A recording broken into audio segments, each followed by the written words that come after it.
That's really where the secret sauce of a real estate agent comes in, is between contract and close. When there's a lot of moving pieces there, that's where a real estate agent can come in, because we've been through a lot of transactions. We know what's going to come next. And so we can help shepherd and guide our clients through so that there's no mysteries there. Welcome, everyone, to the Closing Table podcast, brought to you by WindowStill, where we talk to real estate professionals from across the country and share their journeys, successes, and some lessons learned along the way. I'm your host, Kat Schooler. Please make sure you're subscribed and are following our podcast so that you never miss an episode.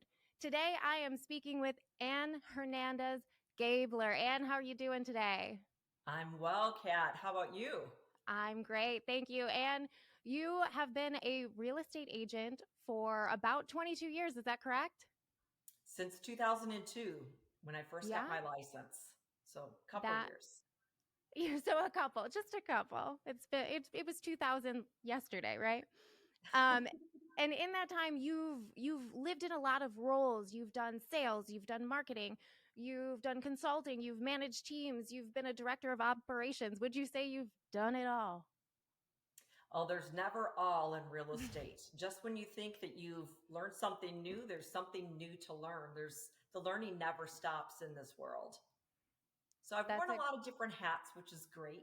It gets you the opportunity to be able to see real estate from different perspectives. But boy, there's a lot to know about this business. That's a great view to have, because, you think a lot of people who have been in their business for 20 plus years think they know it all, and to have a beginner mindset still after all this time, that there's more to learn, that especially in an industry that changes a lot, that's like a great way to be, especially for your clients. What would you say is like the key to longevity in the real estate industry? Being flexible and learning new things is really the key to longevity. In this business, you'll have different markets every year. In Michigan, you have some seasonality that happens in our world. So you have to be flexible with your presentation, with your skill set, with where the market's heading, with where the opportunities are for your buyers and sellers, understanding what kind of market that you're in. And I work a small slice of real estate. I work primarily residential sales and primarily resale. So people selling a home in order to buy their next home and learning how to time those kinds of things. Maybe people that are going on, one way moves. They're leaving Michigan to go to parts warmer like Arizona or Florida. So I work a segment of the real estate industry, but you've got commercial real estate, you've got investment, you have property management. There's all sorts of different areas that you can specialize in this world. And my years in this business have been primarily focused on residential. And you're focused in the Southeast Michigan area, right? The kind of Southern Genesee, Northern Livingston, Oakland County area, correct? That's right. It's my little home turf. Yeah. And are you a lifelong Michigan resident? I am. I That am. Grew up and I was first lived in Detroit when I was a child. My parents moved then to Redford Township. That's where my husband and I both grew up. So grew up in Redford, and we moved out to Holly and just on a whim. There was new construction. We came out. We were like, wow, we're going to have to pass an exit, a rest stop, in order to visit family. We're moving hmm, far, far away from home, but truly it's been really nice to live out in this area. So we now live in Fenton, Michigan. And so my prime market is all along US 23 from really Grand Blanc, south to Brighton, South Lyon, Pinckney. that's awesome. And I mean, because you're a resident, I'm sure you have a lot that you love about the area. What do you tell your clients you love about this area, to, when they're looking in your specialty area? Well, if they like to hike and walk, that's really what I love to do as well. So we have so many wonderful state parks in Michigan, really is a hidden gem. And I've hit a lot of them, camping with family or just hiking in the trees. So that's one of my favorite things to do. And in where I live, it's fantastic. We've got, Donner Nature Preserves right outside my back door, little hidden jewel in the city of Fenton. Seven Lakes State Park is nearby. Holly Recreation Area is nearby. Uh, at Bush Park, right here in town, you can drop in your kayak and go along the Shiawassee River. Oakland County has got fabulous parks, nearby. Some of my friends, they like to take their horses out to Rose Oaks and be able to ride their horses. So lots of natural things to be able to do. So if you like hiking, biking, walking, kayaking in Michigan, there's so many beautiful places to do that. Right. And it seems like kind of maybe more in that Fenton Holly area, you can get a little more space, especially, if you have horses, you have animals, things like that. And if you have a boat, so right here in Mm. our area, we've got lots of large lakes. So if you like all sports lakes, there's great opportunities to go out on Lake Fenton. If you live on Silver Lake, you can go out there. Panema, Lobdell, all great lakes with lots of opportunities to be able to do fun things on the water. That's awesome. Would you say this is kind of your specialty then? Those outdoorsy clients who are looking for that big, acreage, who are looking for that lake access type of a thing? I'll work with anyone that has residential real estate to sell, whether it's a condo, whether it's, a farm, whether it's lake property. I've done a little bit of all of that over time.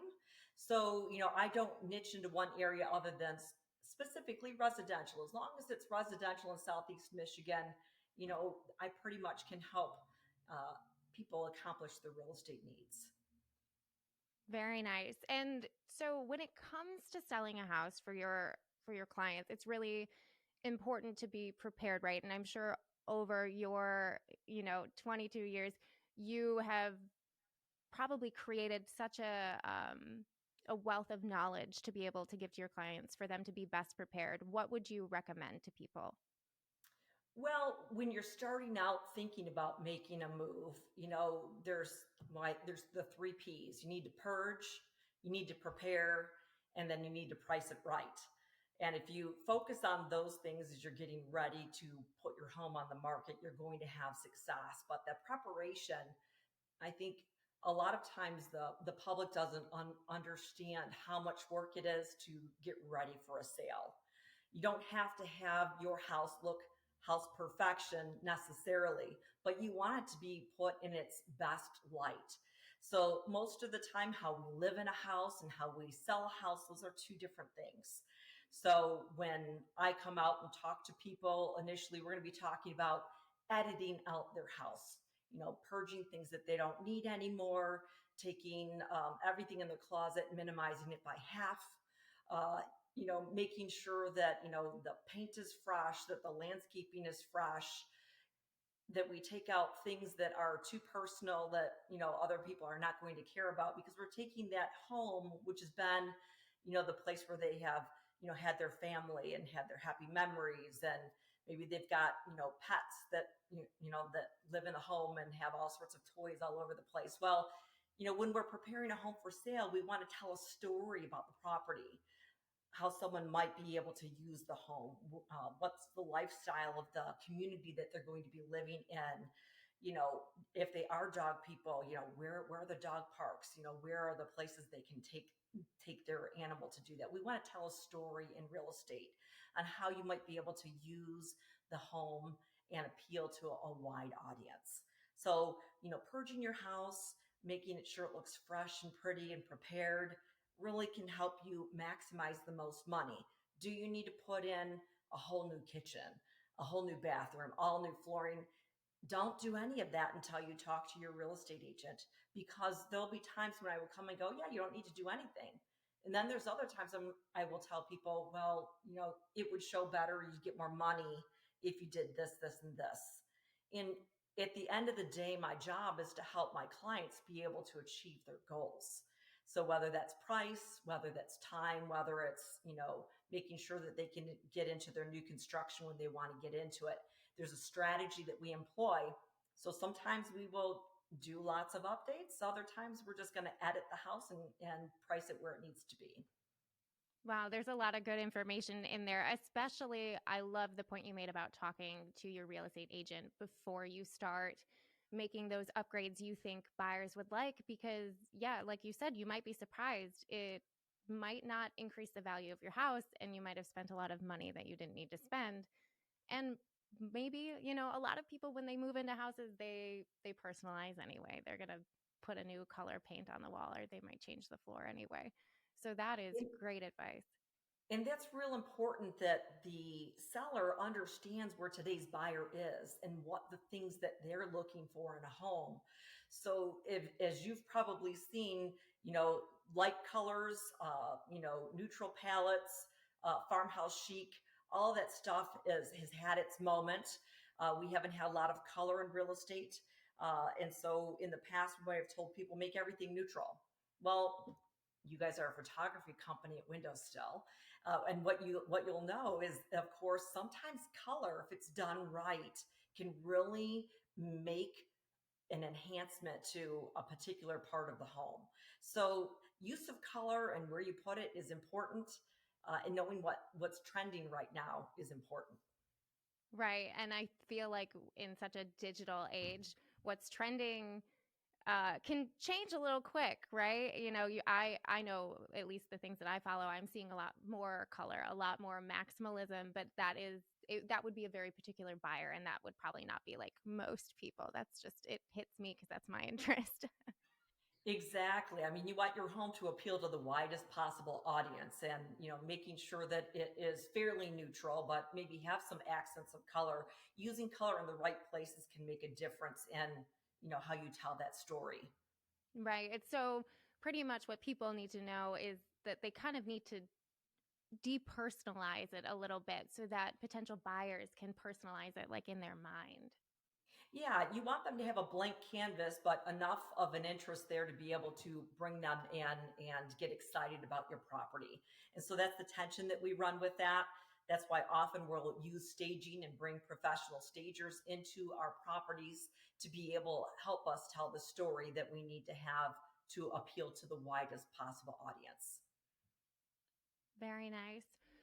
So, in this real estate market that changes rapidly, how and you've been through it all, It's been a we've been through a lot in the past like decade plus. How do you manage kind of the ups and downs for yourself and for your clients? So for clients, it's a matter of me understanding what the market of the moment is. Where do they need to be priced for what they have, for the condition of the property, for, their timeline and what they want to accomplish. That's one piece of understanding that. For myself as a real estate professional and having a sustainable income, well, then I need to understand, what I need to do in order to have success in the market that we're in. So, for example, we know in Michigan, 8, 9, and 10, boy, those were some tough years. When I had been a newer real estate agent, the market had been strong. It was a buyer's market back in that day. I mean, you would go out with a buyer and you'd have 30 things to be able to show them, and they would be able to make a decision because they had lots of choices. Today, we're not in that market. The buyer has to understand what it is that they want to buy, what they can afford to buy, and just find the right thing and be able to perhaps be a little flexible with what they're hoping for. So maybe they want, a fourth bedroom, but there's an office and a home. Well, they might be able to convert that into a fourth bedroom. Or perhaps, they would really like to have a finished space that's not there. Well, that's possible to just finish the space that you want to have done if it's there to begin with. So it's a matter of understanding where the market is in order to have a sustainable income. So, for me, when 2008, 9, and 10 had happened, you had to learn how to do short sales. You had to understand how to work with foreclosure properties. You had to understand what the foreclosure timelines looked like for your people. And that was a skill set that I think all of us had to sharpen our skills on because we didn't do a lot of those before that market. Now, for the last 14 years, we've had a whole different market. We have year over year of appreciation for our home sellers. So it's been real easy. Oh, you buy a house this year, you want to sell next year, I can probably make that happen for you, and you walk away with some money. So is that going to be sustainable over the long term? Probably not. We've had double digit year over year increases for the last several years.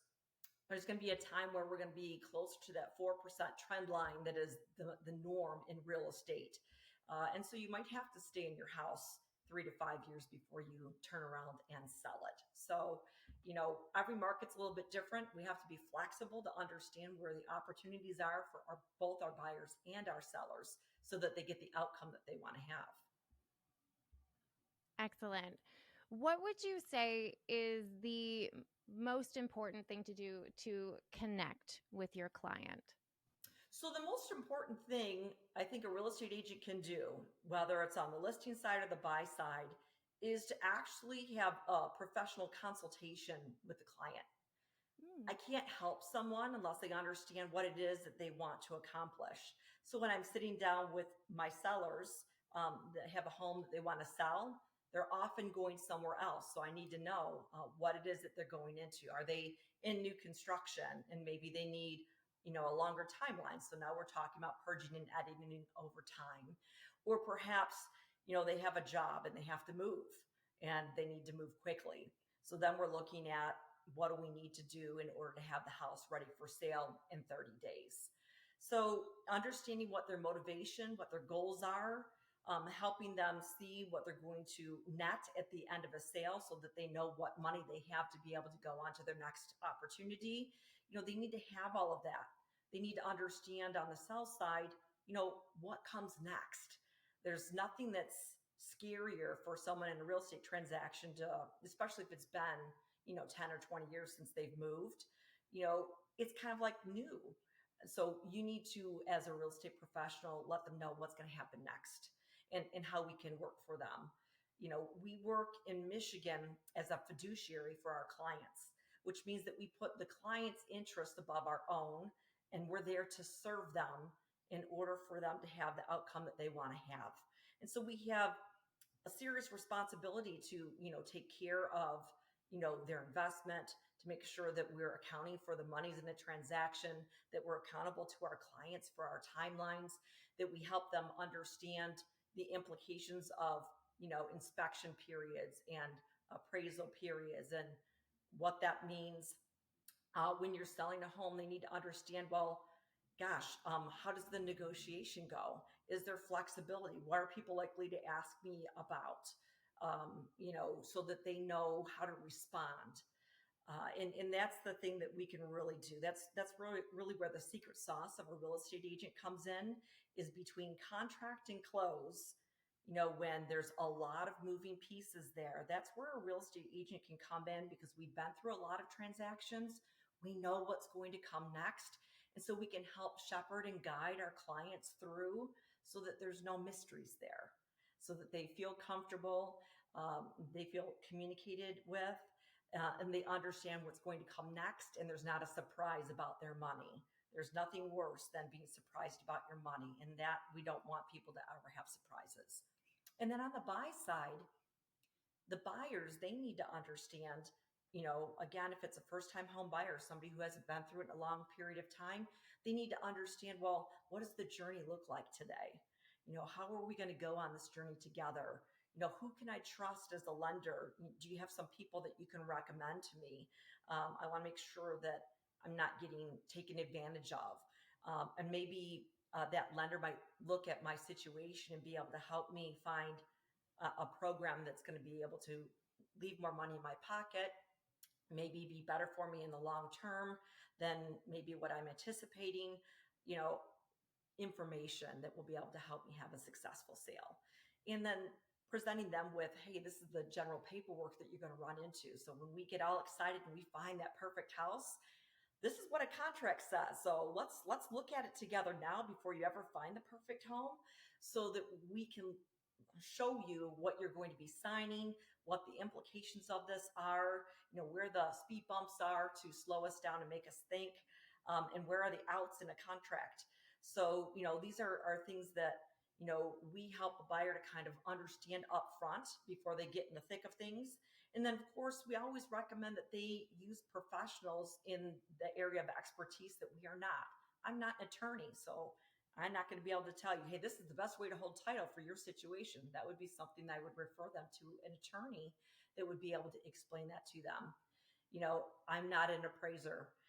So I can give you an idea of what market value is, but if you need an appraisal because you're going through a divorce and you need something that will hold up in court, well, then you're going to have to hire an appraiser.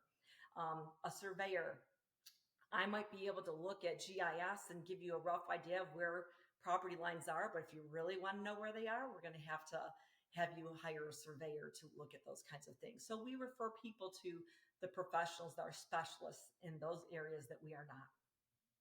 That's awesome, because I'm sure so many, sellers and buyers like aren't thinking about those things. They're just thinking like, I got to get from one place to the next, and I probably sometimes as quickly as possible.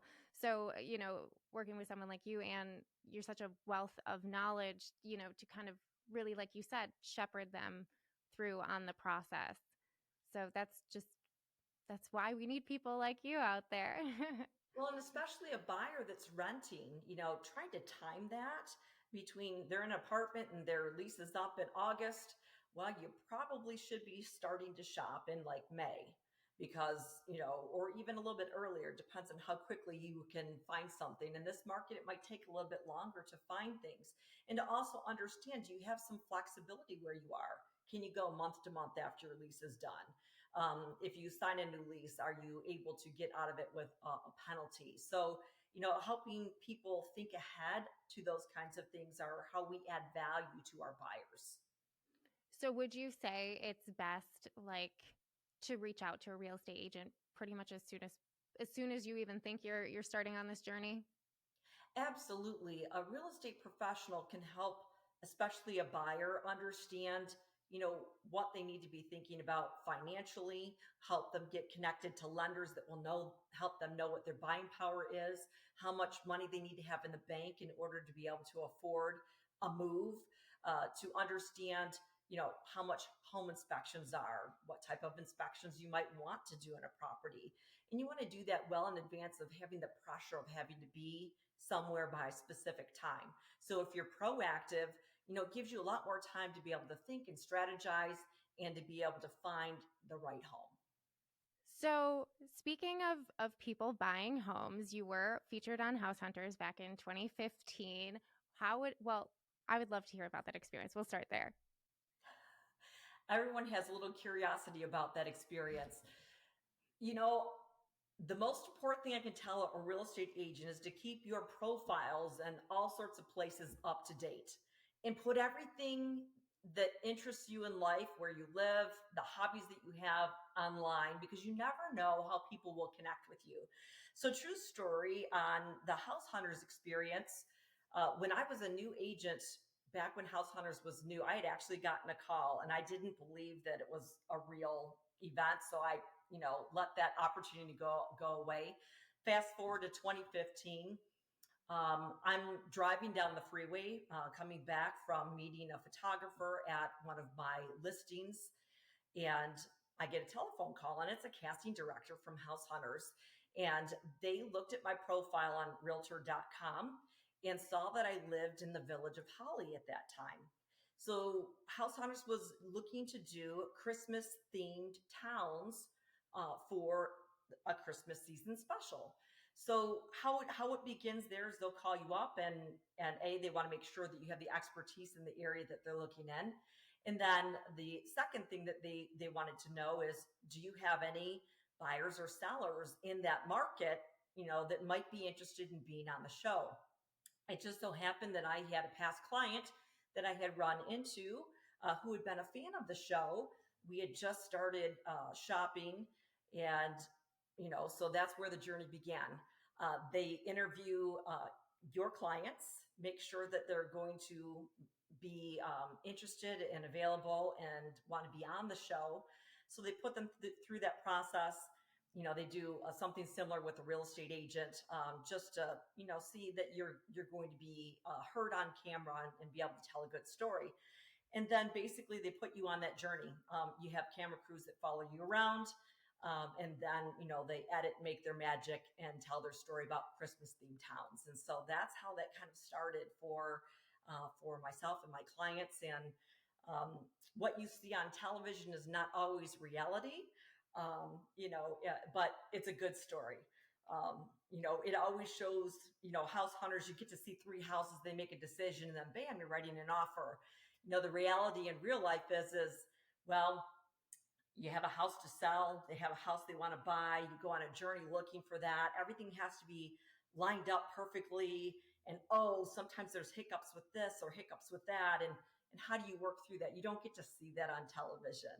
So what you see on shows like that are the fun parts of real estate. We just turn keys and show pretty properties and write contracts and give people keys.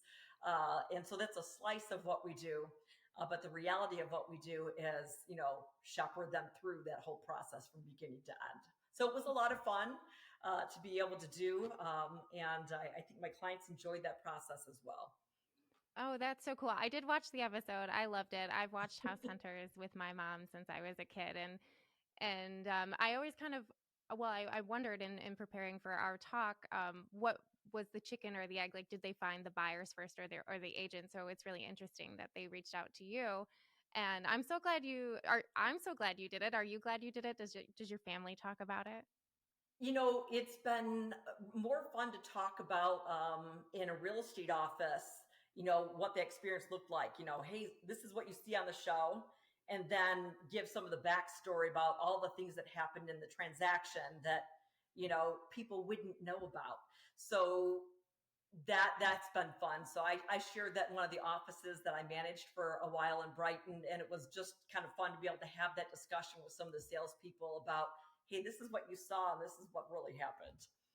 Right. And I'm sure you're maybe changing your presentation up a little for on TV, like, and they're editing it in a certain way that maybe you would spend more time on one thing or another, but they want it to look a certain House Hunters way. Yeah, I mean, first of all, you spend more time in a property on with a camera crew following you than you normally do. So the Mm. length of time, that you're in property is a little bit longer. Sometimes, they're recording you as you're talking about the property. And if they need to stop you, then you have to remember, well, what was it that I was saying and where was I standing?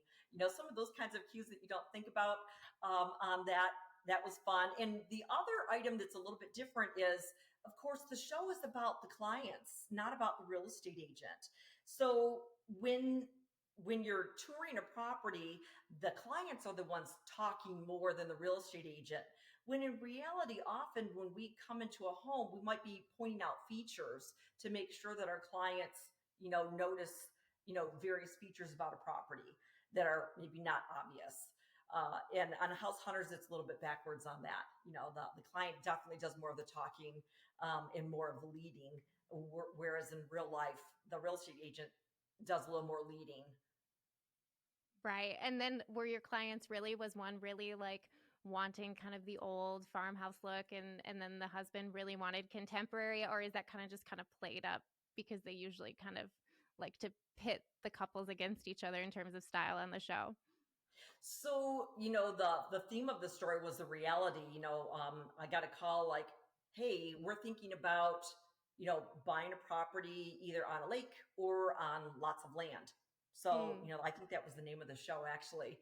And that's really a different animal. So if you pick any number out of the sky, let's say $650,000, what you're going to get on the water at $650,000 versus out in the country is going to be two different homes. The one that's going to be on the water is going to be smaller, maybe not as fixed up. The one on the land is generally going to be larger, maybe a little more ready to go. So it's a different journey. And until you sit down that's why we have that conversation with our clients, because if they could go either way, when they start looking at real estate in both of those realms, they're going to quickly come to a conclusion on, oh, I really want to go in this direction, or this direction, because what I'm seeing is two different types of homes. And while I might like the water, yeah, I don't want to live in a house like that. So, that's the kind of conversation that sometimes we'll have with people. Well, they picked the house I thought they should pick. So, the day is saved. I know it was only like 2015, so it had happened a long time ago, but I was glad I guessed right. That's the game my mom and I always play with that. Is that the Uh, game you always play on House Hunters? Is which one did they actually choose? yeah, yeah. And then my mom will sit there and be like, "Ugh, they made a mistake." Like she knows. Um, I mean, would you say that was one of kind of the most memorable moments? I'm sure you've had a lot of memorable moments over the years. That's one of them, because just it's fun. I mean, how often you get to be on television, for Hmm. that. I've been on the radio before. I had a friend that had a radio show, and so been interviewed on that. That's kind of fun to do as well.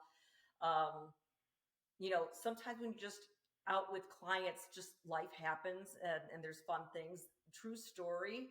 Uh, when I was a newer agent, I actually had clients that were going to be getting married. So when we went through a home inspection on a property, Mr. Buyer had the proposal ready to rock and roll if the home inspection went well. And so, true story, he proposed on the deck outside, and I think it was like a February.